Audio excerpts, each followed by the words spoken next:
Good morning friends. তো আজকে আমরা পোর্ট ব্লেয়ার থেকে হ্যাভলক যাচ্ছি।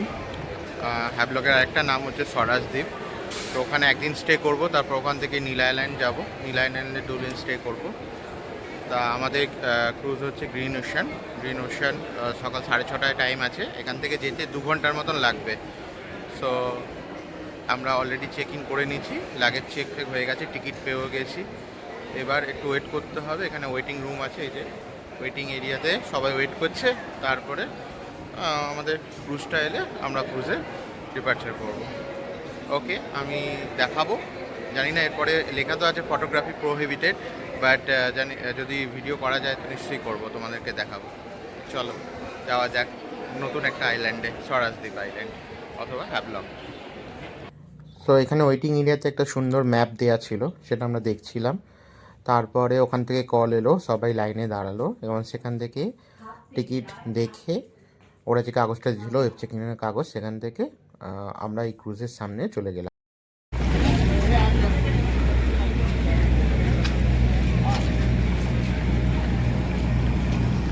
সো এই যে হচ্ছে আমাদের ক্রুজ, আমরা উঠতে চলেছি এখন গ্রিন ওশান।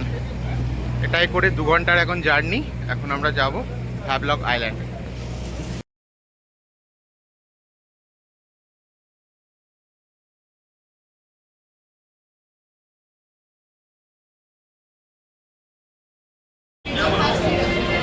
এটা হচ্ছে প্রিমিয়াম ক্লাসের টিকিট। আমাদের প্রিমিয়াম ক্লাসের টিকিট ছিল, বাট সিটটা জানলার সাইডে পাইনি।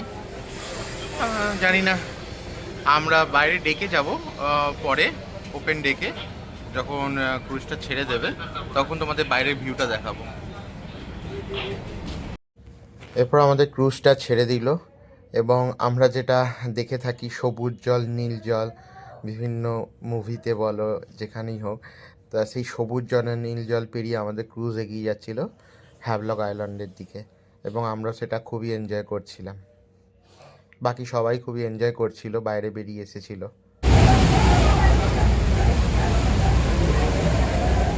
তো গাইস, ওপরে গান চলছে, ঠিক আছে, ওপেন ডেকে। আমরা রয়েছি নিচে, একটু পরে যাব।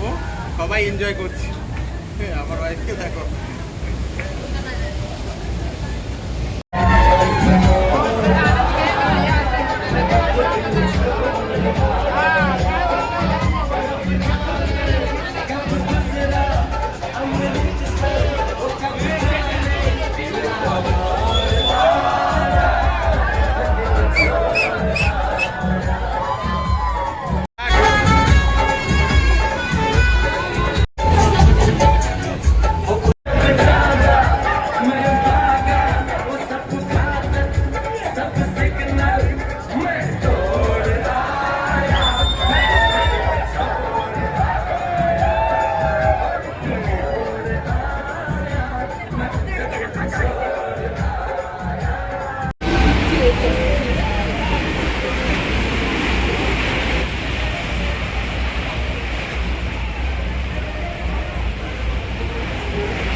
সো গাইস, ফাইনালি আমরা চলে এসেছি হ্যাভলক আইল্যান্ড।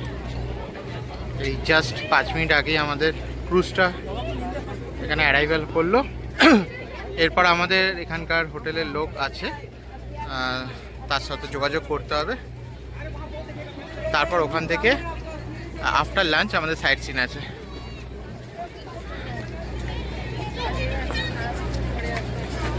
তো ঠিক আছে, পরে তাহলে আবার দেখা হচ্ছে আপনাদের সাথে। বাই। তো আমাদের ড্রাইভার দাদা দাঁড়িয়েই ছিল এবং আমরা গিয়ে তার গাড়িতে উঠলাম এবং সেখান থেকে আমাদের যে হোটেল বুক করা ছিল, রয়্যাল ভিলা বিচ রিসোর্ট, সেখানে আমাদের নিয়ে চলে এলো খুবই সামনে, মোটামুটি 2-3 কিলোমিটারের মধ্যে। এই আইল্যান্ডটা খুবই ছোট আইল্যান্ড, পুরো আইল্যান্ডটা মনে হয় 25 কিলোমিটার এরকম হতে পারে, মানে বাই রোড যদি আমি বলে থাকি। এই যে গাইজ, 122 নম্বর রুম, আমরা ঢুকতে চলেছি।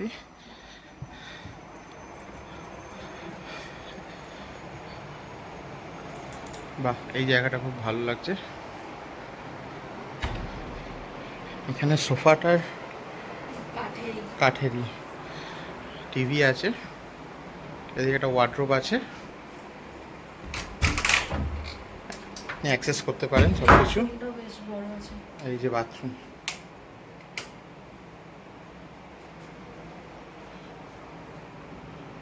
হেয়ার ড্রায়ার এখানে ছিল, ভালো হয়েছে হেয়ার ড্রায়ারটা আছে। এই যে আমারটা কাজে লাগবে না, ভালো হয়েছে। এটা ভালোই আছে। তো এখন আমরা একটু ফ্রেশ হয়ে নিই, একটু পরেই কালাপাথর ব্রিজ যাব, আপনাদেরকে দেখাবো যে ওখানে কি কি আছে দেখার মতন। এখনকার জন্য বাই। বললো না। এরপর আমরা একটু ফ্রেশ হয়ে চলে গেছিলাম আমাদের ফার্স্ট ডেস্টিনেশন কালাপাথর বিচ। সেই কালাপাথর বিচে যাওয়ার যে রাস্তাটা সত্যি খুব সুন্দর। একদিকে সুপারি গাছ, নারকেল গাছের জঙ্গল, আর একদিকে বিচ। বলতে গেলে বেশি দূর নয় বিচটা। গাইস আমরা এখন কালাপাথর বিচে চলে এসেছি। এই দেখো কি সুন্দর ভিউটা। কালাপাত্তার এই বীজটার নাম হয়েছে একটাই কারণে, কারণ এখানে প্রচুর কোরালস ছিল। সেই কোরালসগুলো একসাথে হয়ে, মানে সেগুলো এখন ডেড হয়ে গেছে, ডেড কোরালস, তো সেগুলো কালো কালো হয়ে গিয়েছিলো। তো তারপর থেকে এই বীজটার নাম কালাপাত্তার বীজ।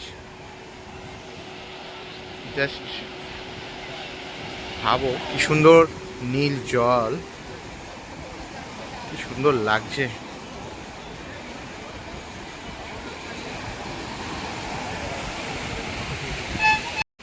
তো গাইস এইটা হচ্ছে মেনলি কোরাল। অ্যাকচুয়ালি কোরালগুলো মরে গেছে, মরে মরে কালো কালো হয়ে গিয়ে এই জায়গাটার নাম এই জন্য কালাপাথর বলা হয়। এখানটা এইগুলো যেটা দেখছো এগুলো সব কোরাল। এই যে এইগুলো যে দেখছো এগুলো সব কোরাল, বাট এগুলো ডেড কোরাল। জাস্ট ভিউটা দেখো, এত সুন্দর লাগছে। ওই যে আমার ওয়াইফ জলের মধ্যে খেলছে।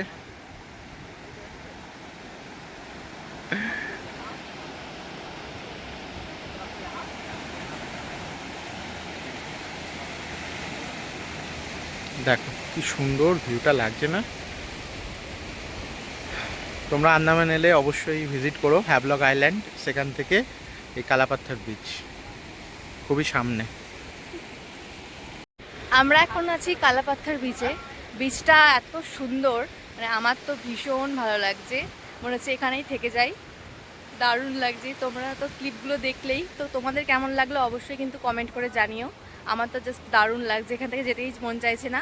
তো আমরা এখানে এসেছিলাম তোমার তাও 12টা এরকম টাইমে এসেছি। এখন প্রায় 1:30 বেজে গেছে। তো এখানে সব ফটো ভিডিও করছিলাম, দারুণ লাগছে। আমি তো জলের মধ্যে পা ভিজিয়ে রাখছি, খুব ভালো লাগছে। এখানে অনেকে দেখছিলাম স্নানও করছে, তো ইচ্ছা করছে স্নান করে আসি, বাট স্নান টান করেই এখানে এসেছি। তো দারুণ লাগছে। তোমরা যদি আসো অবশ্যই কালাপাথর বিচটাতে এসো, খুব সুন্দর।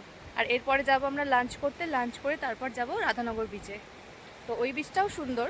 তো ওখানে যখন যাব তোমাদেরকে অবশ্যই দেখাবো, তো ভিডিওটা দেখতে থাকো। সো ফ্রেন্ডস আমরা চলে এসেছি এখন রাধানগর বিচে। কালাপাথরের ওখান থেকে রাধানগর বিচ।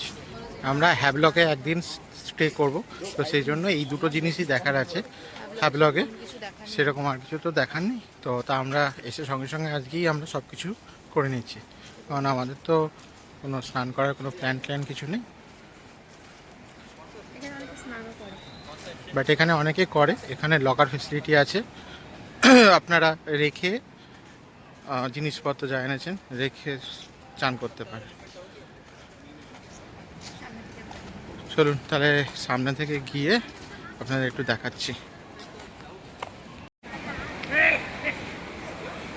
তো এখানে একটু বসার জায়গা, এবং দেখুন কত লোকে স্নান করছে।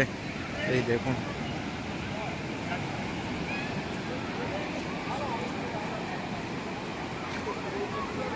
সিনিক বিউটিটা খুব সুন্দর, স্নান করার ক্ষেত্রেও খুব ভালো। তার জন্য দেখতে পাচ্ছেন কত লোক।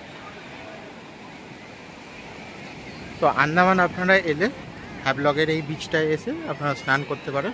আপনার ইচ্ছা হলে একদিন স্টেও করতে পারেন। আমরা এখানে 1 ঘন্টা থেকে চলে এসেছিলাম, কিন্তু তোমরা চাইলে এখানে থাকতেই পারো এবং বিকেলের সানসেটটা এনজয় করে দেখে তারপরে এসো। সেদিনকে খুব মেঘলা ছিল, তাই সানসেটটা এমনিতেও দেখতে পাবো না, ড্রাইভার দাদা বলেই দিয়েছিল। তো আমরা হোটেলে ফিরে এসেছিলাম। তো ফ্রেন্ডস আমরা রাধানগর বিচ আর কালাপাথর বিচ ঘুরে এই জাস্ট হোটেলে আসলাম। আমার সবথেকে ভালো লেগেছে কালাপাথার বিচটা। আর রাধানগর বিচটাও ভালো, কিন্তু মানে ওখানে স্নান করার জন্য একদম পারফেক্ট জায়গা। এখানে যারা আসবে, তো যদি স্নান করতে চাও সমুদ্রে, তো রাধানগর বিচে অবশ্যই ওখানে গিয়ে স্নান করতে পারবে। তো আমরা যেহেতু স্নান করিনি, বাড়ি থেকে স্নান করে গেছিলাম, তাই আমরা তো স্নান করতে পারলাম না। অনেকে স্নান করছিল, অনেক মানুষ দেখলাম স্নান করছিল, বেশ ভালো লাগছিল, ইচ্ছেও করছিল করার জন্য। তো আমি আর করলাম না, আমার বরের মানে হাজব্যান্ডের খুব ইচ্ছা ছিল স্নান করার, আমি করলাম না বলে ও আর করলো না। তো যাই হোক, রুমে চলে এসেছি, একটু রেস্ট নেবো, আজকাল কিছু নেই। হ্যাভলকে আসলে সেরকম কিছু দেখার নেই, এই দুটো জিনিসই দেখা ছিল, কালাপাথার বিচ আর রাধানগর বিচটা। তো এটা দেখা হয়ে গেছে, তোমাদেরকেও দেখালাম। তো তোমাদের কেমন লাগলো অবশ্যই কিন্তু কমেন্ট করে জানাতে ভুলো না।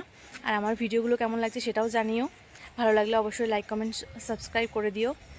আর হচ্ছে আমাদের এখানে আমরা রয়েছি, রুমটা তো দেখানো হয়েছে, তো রিসর্টটা চলো পুরোটা একটু দেখা। এখানে সুইমিং পুলও আছে, ভাবছি সন্ধ্যেবেলায় যদি এখানে অ্যাক্সেস হয় তো আমরাও একটু সুইমিং পুলে নামবো, যেহেতু সমুদ্রে আর নামা হয়নি। তো সকালেই ভেবেছিলাম যে সুইমিং পুলে একবার নামবো, কিন্তু তখন বলছিল যে ওটা পরিষ্কার করবে, জল নাকি পাল্টাবে, তো সেই জন্য আর নামা হয়নি। তো বিকালবেলা যদি দেখি যে সবাই নামছে বা নামতে দিচ্ছে, তাহলে দেখি চেষ্টা করব নামার জন্য। আর যদি না হয় তো তাহলে ভিডিওটা এখানেই এন্ড থাকবে। আর যদি আমরা ওখানে অ্যাক্সেস করি তো দেখাবো অবশ্যই। তো চলো রিসর্টটা একটু ঘুরে দেখাই তোমাদেরকে।